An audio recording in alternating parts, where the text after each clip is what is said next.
Hello friends, Bodo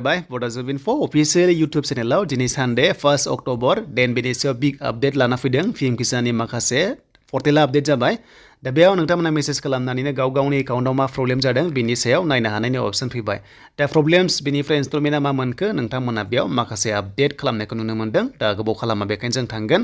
film किसाननि अफिशियेल वेबसाइटआव जेराव नोंथांमोनाथ' मिथिखायो 2000 मोनो होननानै दान मोनब्रैजों मोनसे मोनो आरो दायो अक्ट'बर नभेम्बराव नोंथांमोना मोनसे मोनगोन किस्तिखौहाय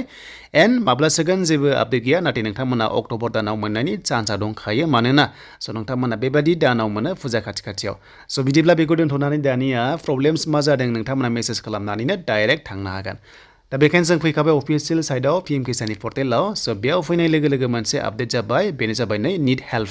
स' बेहाय नोंथांमोना डाइरेक्ट थुनाय लोगो लोगोनो मेसेज खालामनानै नायनो हागोन आरो बेयाव दायो मोनबाल' लेंगुवेज फैदों आरो उनावहाय गासैबो फैगोन लोगोसे बर'जोंबो नोंथांमोना मोननो हागोन स' इन्डियाननि 8 शेड्युलाव जि लेंगुवेज दङ बेयाव आपडेट जाजोबगोन दायो माखासेल' जादों दा बेनिफ्राय जोङो ओरैनो नर्मेल जोङो नायोबा फिल्म किसाननि इनस्टलमेन्टआ हाबदोंमोन 14आ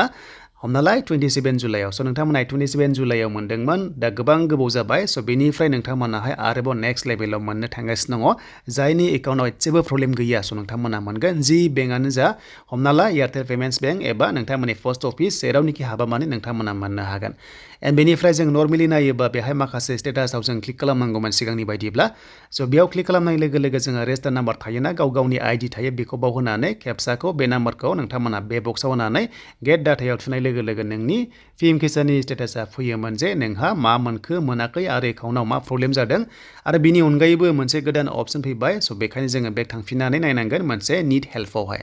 स' निड हेल्पआव नोंथाङा मा सानदों मा लिरनो गोसो दं लिरनानै नोंथांमोना नायनो हागोन स' बेखायनो बेयाव खनसे क्लिक खालामना हो स' बेयाव क्लिक खालामनाय लोगो लोगो माखासे अपसन फैगोन नोंथांमोना नाय फार्स्टआव मोजाङै नाय नेक्स्ट लेभेलाव नायबाय थानो हागोन दा बेयाव थुनाय लोगो लोगो फैबाय किसान E-Mitra स' बेयाव किसान E-Mitra होननाय लोगो लोगो बेवहाय माखासे रेडिमेड कुइसनबो दंखायो बेयाव थुनानैबो नोंथांमोनाहाय नायनो हागोन दा एग्जाम्पल महरै I have not received my last installment payment स' बेयाव नोंथांमोना मोनदों लेफ्ट साइड स' बेनिफ्राय नोंथांमोना मोनसे मोनबावदों tell me the status of my PM Kisan account स' नोंथांमोना नोंनि एकाउन्टआव मा प्रब्लेम जादों बे होयोब्ला स' नोंथांमोना साबसिन जागोन नोंनि एकाउन्टखौहाय मिथिगोन जे नोंथांना मा प्रब्लेम जादों स' बेखौ थुनाय लोगो लोगो बे डाइरेक्ट गाहायनि मोनसे कुइसन होननाय दङ आक्स कुइसन होननाय दङ बेवहाय फैगोन स' बेखायनो बेयाव थुयोब्ला नोंथांमोनाहाय गावनि प्रब्लेमखौहाय नायनो हागोन आरो बिनि अनगायैबो नोङो जुदि एक्सट्रा कुइसन दङबा नोंथांमोनाहाय लिरनो हागोन इंलिश हिन्दी नोंथांमोना माजों लिरनो गोसो सेलेक्ट खालामनानै लिरनो हागोन स' बेवहाय नोंथांमोना लिरबानो जाबाय नै एन्ड बेनिफ्राय मोनसे सेन्ड अपसन दङ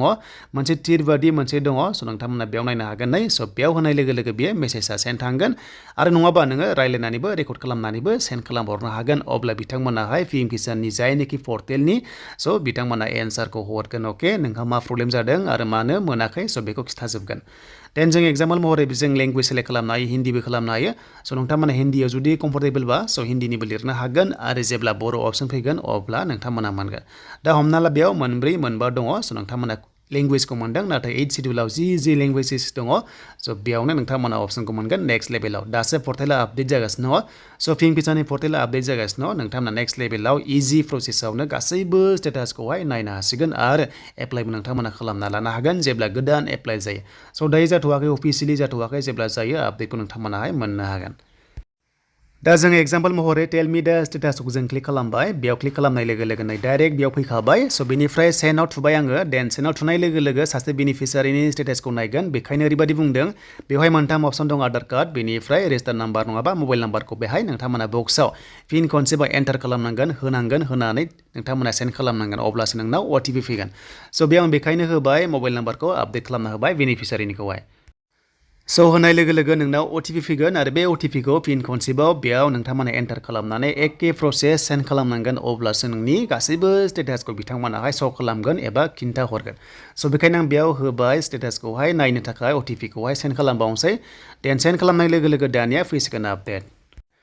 स' दानिया बेयाव नायदोनै बेनिफिसियारिनि गासैबो डिटेल्सआ फैबाय स' बेयाव रेजिस्टारा माब्ला जादों मा दङ गैया स' नोंथांमोना बेबादि प्रसेसआव नायनो हागोन स' बे पर्टेला लासैनो एक्टिभ जागोन एबा जागासिनो दङ आरो आपडेट खालामगासिनो दङ जेब्ला गासैबो डिटेल्सआ A to Z फैबावगोन स' नोंथांमोना मोननो हागोन बड' जब इनफो इउटुब चेनेलाव